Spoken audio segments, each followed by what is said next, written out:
Filed in the case of a Fairbanks teen accused of setting a fire that killed 2 occupants. That's right. 18-year-old Connor Grapple is now facing another 3 murder charges, as well as an additional charge of manslaughter in connection to the January fire on Garrity Street.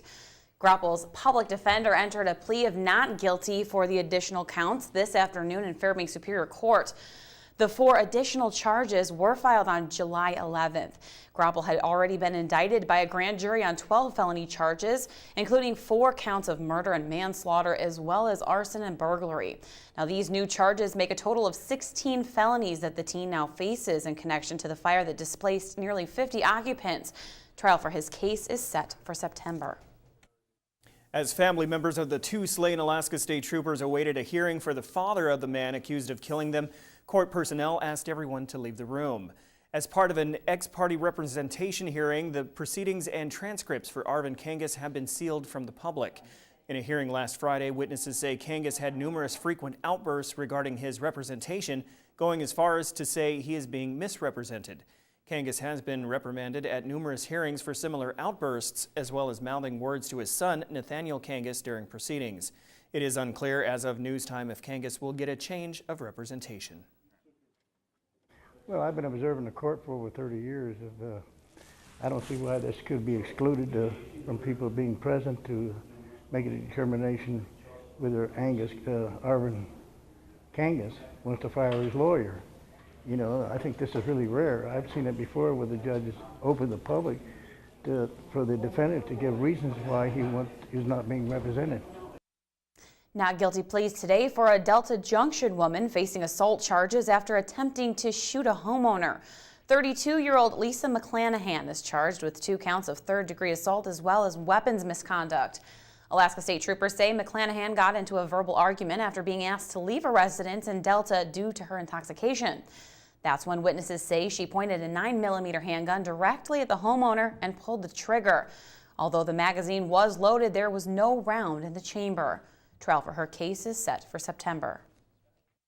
Multiple power outages across the interior left a couple of thousand residents without power for a few hours in the morning thanks to high winds. Golden Valley Electric Association says that many outages were due to trees falling on power lines. Executive Director Corey Borgeson says there has been an unusual wind activity here in the interior and that the company is aware of the problem.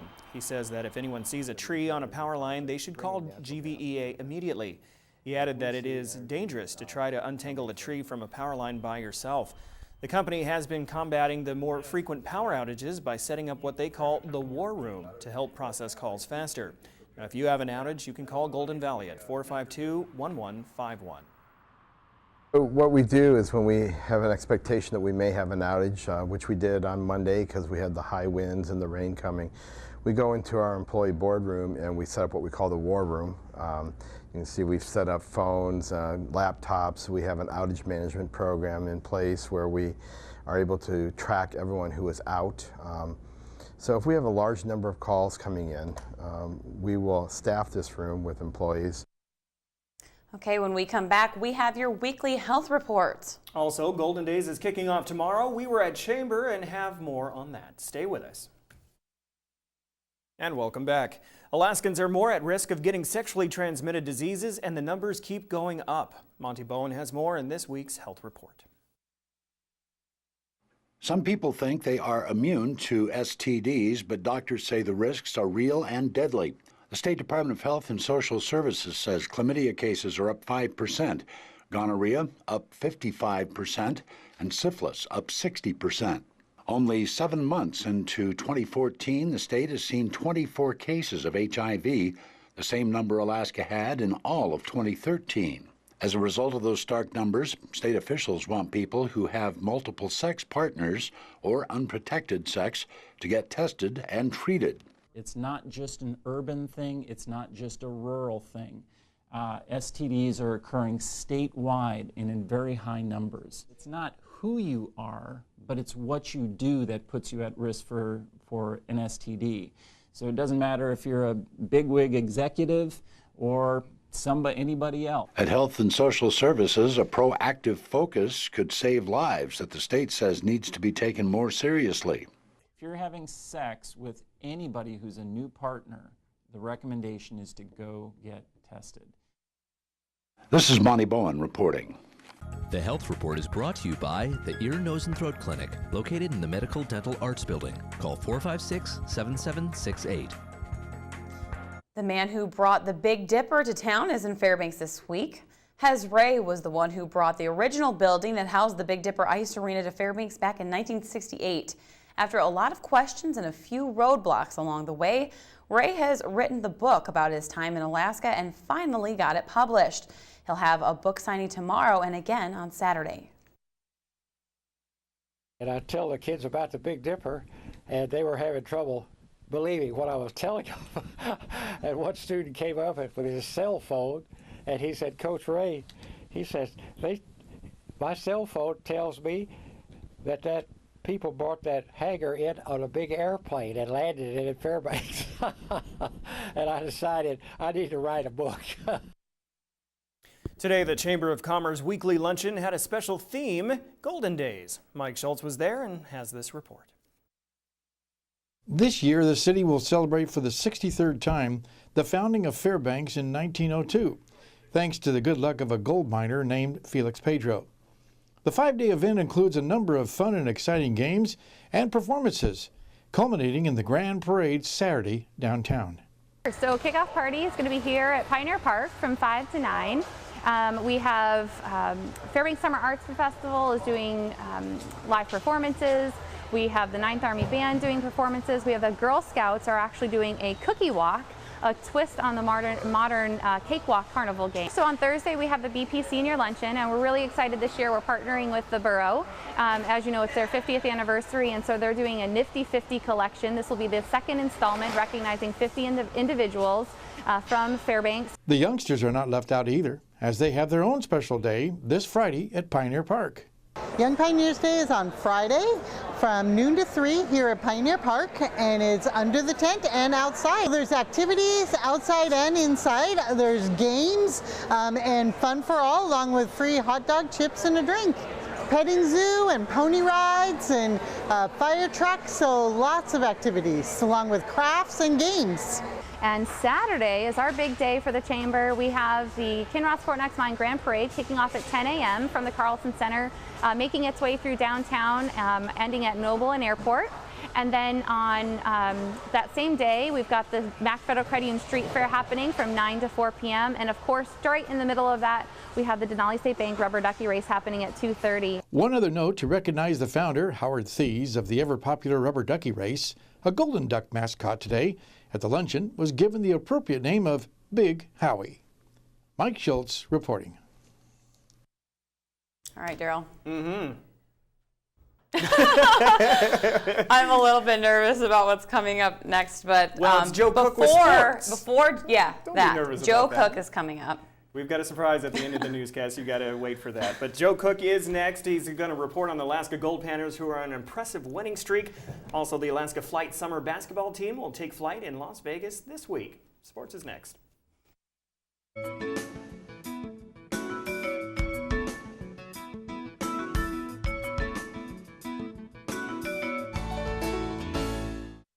Hello, Interior Sports fans. Joe Cook here with your Tuesday Sports. The Alaska Gold Panthers are now in first place in the Alaska Baseball League American League thanks to a 9-game winning streak. They're the hottest team in Alaska, going 9-1 their last 10. They have a 13-5 ABL record, which is a league best, and they're the best overall record at 23-6. The Gold Panthers are the top offensive team in the state, leading the league in runs by 64. They had the most hits at 320 and RBIs at 133. They're second in home runs with 23.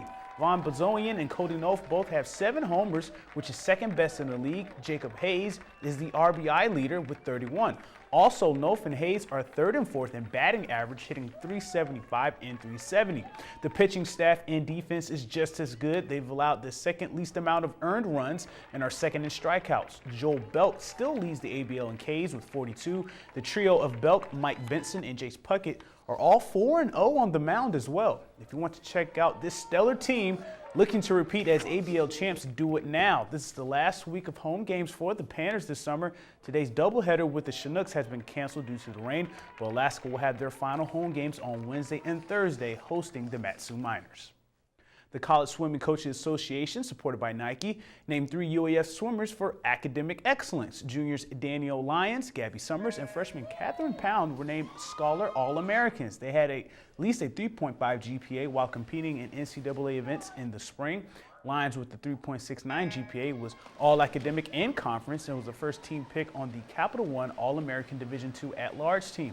Summers had a 3.75 GPA and was a 2-time NCAA All-American. Pound, she swam NCAA B times in freestyle events with a 3.8 GPA and was an honorable mention as a freshman. Last week, as a team, the Nooks were named the Division II Scholar All-America team. UAF's 3.4 GPA after the spring semester was tops in the NCAA West region and top 20 in the country. The NBA Summer League continues in Las Vegas this week. College and pro prospects are trying to earn spots on NBA teams, but a number of local and state high school basketball players will also be in Las Vegas trying to get interest from college coaches. There's even some in-state rivalry involved. Here's more. The Alaska Flight summer basketball team will be playing in Las Vegas on Wednesday, but they practice one last time at Lathrop High School Monday morning. 17 players from all around the state make up the Flight 17U and 16U teams. The older team has championship experience. 4 players from Service's 4A state championship team include Pendo Drome and Bradley Wacker, and 2 from Glen Allen's 2A state team, Brent Sampson and Cameron Peters. Lathrop's Gabe Howard and Ford Mason Wilkin, along with Hutchinson's Morgan John, are on the 16U team. We started off with a little rough patch because we all had to get familiar with each other, and then practices started to pick up. They started off a little bad, but then we got better and better and worked together, and then now it feels like everyone's familiar with each other. And guess what? Alaska Flight and 2 other Alaska travel teams, Alaska Gold Ball with West Valley's Marquise White and Team 907 with Daniel Hornbuckle of the Wolfpack, are all in this week's Bigfoot Hoops Las Vegas live tourney. They could end up playing each other, and the Flight are looking forward to it. I was looking at the pools the other day. There is a possibility we could play the gold, but we'll see. That'd be interesting seeing what they have and what we have, stacking up against them to see who's the better Alaskan team. But aside from a little Alaskan rivalry, the main goal is to make an impression in front of college coaches while facing teams from the lower 48. It's a small window to play well in front of the college coaches there, but if you can leave this experience becoming a better player and maybe getting your name on the map, then I think the whole experience is pretty worthwhile. Also, flight assistant coach Chris Pokvrnak will not be with the team because he is a match for a bone marrow transplant for his brother Mike, who has leukemia. Travis Church steps in as the assistant this year, and this summer's tournaments are dedicated to Mike and Chris. The Alaska Flight and Team 907 will remain in Sin City for the Las Vegas Classic Tournament, which is July 23rd through the 27th, as a part of the Bigfoot Hoops basketball tournaments. Now, last Friday, we did a story on a local boxer, Francisco Camacho, who had a main event in the Seattle area over the weekend. Camacho faced Jose Cervantes, who was 5-0 in the White Center Police Athletic League in Burien, Washington. Camacho won the first round and was edged by Cervantes in the second round. But Cervantes, however, he connected on an overhand right and knocked down Camacho. The ref stopped the match early in the count, but Kelly Lawson, Camacho's coach, liked what he saw from his young fighter. He said it was a great lesson. Camacho is now 2-1 in amateur bouts. And a couple of final notes here. You can pick up your bib for this weekend's Alyeska Golden Mile Run tomorrow from 5 to 8 p.m. at the Literacy Council of Alaska. And WIO 2014 starts tomorrow at the Carlson Center. Join us here for our live coverage during our 6 p.m. Sportscast. That's it for Sports Tonight. Your full weather forecast is next, and we'll catch you next time. Hey everyone, welcome back in. It's time to take a look at weather once again. Mike Schultz with you on the Fbx Evening News. A beautiful day across the interior. It was an ugly day. We had lots of clouds and moisture and precipitation and everything else. And by the way, don't go anywhere. At the end of the weathercast, we got something special planned for you, so you want to stick around for that. Let's take a look at our photograph. This is really a beautiful photograph sent in by Hans Cox, and he was able to capture an evening rainbow. I think it was maybe last night or the night before last, but then again, beautiful colors there. Again, beautiful shot. And as always, if you have a photograph to share, by all means, send it to photos@ktvf11.com. We'll share it with the rest of the audience. Right now, at the airport, I should say, fog, 55, drizzle, 58 for the high today, low last night 53, record high 93 in 1993, how appropriate. 40 for the overnight low in 1959, sunrise and sunset, 20 hours and 6 minutes of daylight, a loss of 6 minutes from yesterday. What's going on our satellite? Again, you can see little pockets of moisture moving across the interior. There's the main frontal boundary that moved through yesterday, but then we have a lot of moisture still to come through. That's what we're looking at, off and on showers for the next couple of days, but it should slowly decrease heading into the weekend. That's good news. What's going on as far as our latest radar, you can see not a whole lot. We have a little bit of activity moving in from the west to the east, but for the most part, it's very, very light, and that's going to continue through the night the way it looks right now. Rest of the state looks like this. Looks like partly cloudy to clear skies over Ketchikan, 72 degrees there, very nice. Anchorage at 69, cloudy skies across the Gulf of Alaska. Some showers around the Nome area, 49, kind of chilly at Barrow, and also Fort Yukon at 64 and cloudy skies. Lower 48, once again, that jet stream we were looking at yesterday, really well defined, just diving way down to the south and then roaring back up the east coast, all tied into this area of low pressure here. That is bringing with it quite a bit of weather. And as far as what's happening out to the west, we have a real mix of weather going on. We have what's called the monsoon coming up from the south, bringing moisture into the southwest and helping to develop afternoon thunderstorms, some of those heavy, while hot temperatures continue over the northwest. And the overall outlook for later on this week, not much change. Again, the warm temperatures will continue out to the west because of all that warm air coming up from the south, and then more storms across the deep south. Well, back to Alaska for tomorrow. Here's what it looks like. As you can see, northern sections looking at showers for Barrow. Rain expected in Nome, and so some isolated showers in the Fort Yukon area. Here in the interior, not too bad. Cloudy skies with isolated showers for Healy, Delta Junction, and Fairbanks. And over southeast Alaska, looking pretty good actually. Sunny skies for Ketchikan, partly cloudy at Juneau. Excuse me. Over the southwest part of the state, again, some showers for Cold Bay, partly cloudy skies at Bethel and also in the Kodiak region. And over the south central sections, we're looking at cloudy skies at Anchorage and Homer, partly cloudy skies in Valdez. So all in all, not too bad if you're heading on down that direction. Here's your forecasts for the remainder of the night. Looking at mainly isolated showers or drizzle through the night in the Fairbanks area, 53 the overnight low. Tomorrow's forecast, cloudy skies and isolated shower is possible, 68 degrees. And then the extended forecast will have those showers off and on. But you'll notice on Saturday we're being optimistic. And we're looking at mainly cloudy skies with clouds, basically the main factor for the weekend.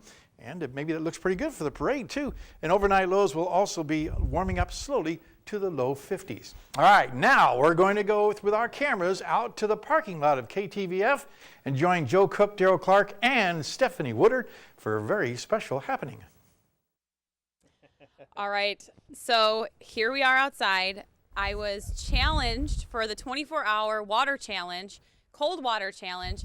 You donate $20 to a charity of your choice, and then you call out some other people. Now, if you don't do this, you have to pay $100 to the charity of your choice. So I'm going to, Gentry, my friend Gentry McWhorter called me out last night. Thanks, Gentry.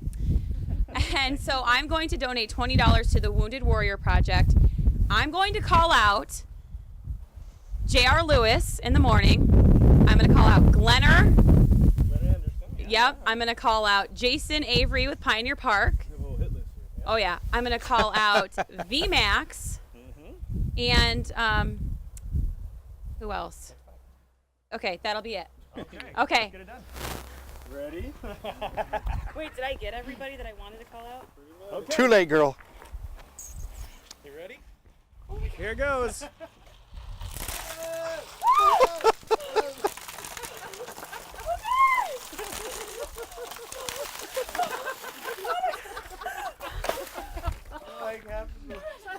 What a trooper! And there you have it.